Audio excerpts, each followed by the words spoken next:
Okay, Julie, so you have filled out a lot. You've talked about a lot of information with me today. How are you feeling? Whew.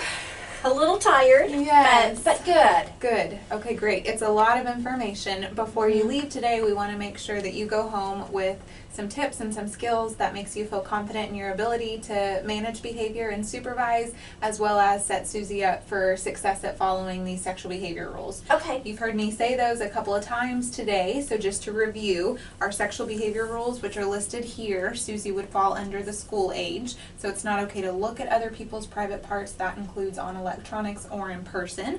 It's not okay to show your private parts to other people. This would be even if she was running from the bathroom to her bedroom without a towel because she forgot one. That would break that rule.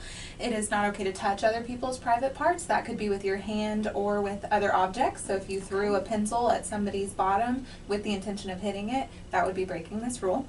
It's okay to touch your own private parts as long as you're in private and don't take too much time. We've included that rule because it is important for toileting and hygiene and bathing. There are times that you have to touch your private parts.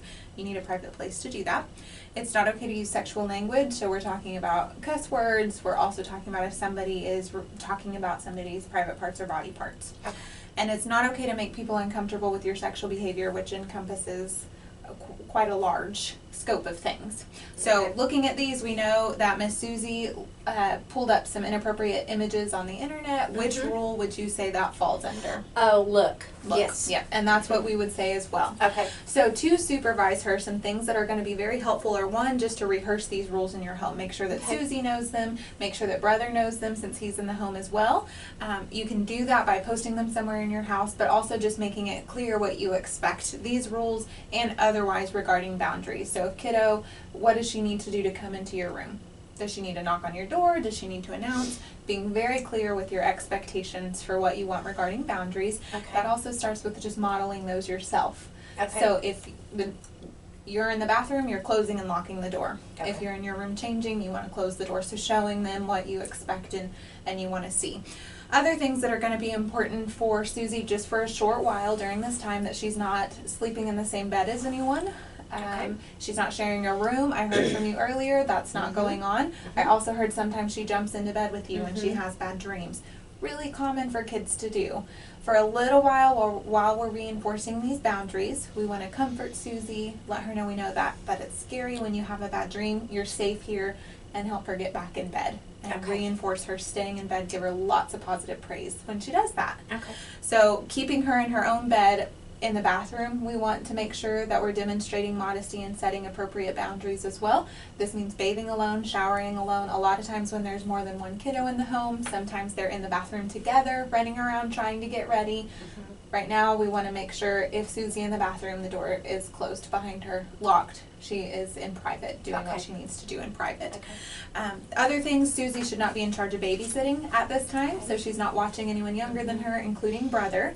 And again, all of these rules are for a short while. So all of this is with the intention to get you to a place where you can trust Susie to watch other kiddos. You can trust her to make good decisions about boundaries and about these rules. So all for a short period of time. Other things that we want to make sure that are happening that we are limiting, so you are limiting for her access to any inappropriate material. So television, movies, this is all over the place. It's happening everywhere. If you walk through the mall, it's happening. So just making sure you're doing your best to limit and monitor what she has access to. I also know you mentioned she has to have a computer for school, so doing her homework on a computer. Making sure that that's in a public area at home, that is in the living room, that you are in there with her when she is doing assignments that she needs to do on the internet. And this may also mean reaching out to school to see what kind of monitors and different programs that they have on computers to limit ability to access inappropriate information. So you can contact school and see what that is. I am not suggesting you call school and say, here's everything that Susie's done and this is why this has to happen. Yeah. But instead just saying, I just want to make sure that she's safe and can't have access to this because I know it happens in general.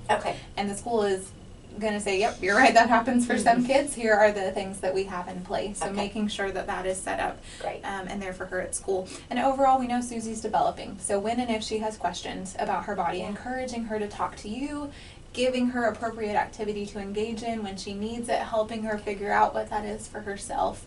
That's going to set her up for really good success in this area. Okay. Do you have any specific questions about some of these rules? I don't think so. I Great. think it covers just about everything I know. that I had, wondered about. So It's- this helps a lot. Great. It's quite a lot. The most important thing, the most important takeaway that I want you to go home with is visual supervision of your kiddos. So for a short while we're learning these rules, while we're doing this stuff, you want to keep eyes on supervision of what they're doing so Okay. that you can make sure that she is engaging in appropriate behavior for now. This gives you times to catch her when maybe she's starting to go a different way, but also the opportunity to see that most of the stuff your kiddo does is very positive. Okay. And you want to see that and you want to let her know, I'm really glad that you did your homework when you were on the Mhm. computer. Okay. That helps me trust you when you're Right. engaging in this behavior, so giving her good praise for that. So takeaway is that great visual supervision, and this is for you to take home. Okay, thank you. Thank you so much.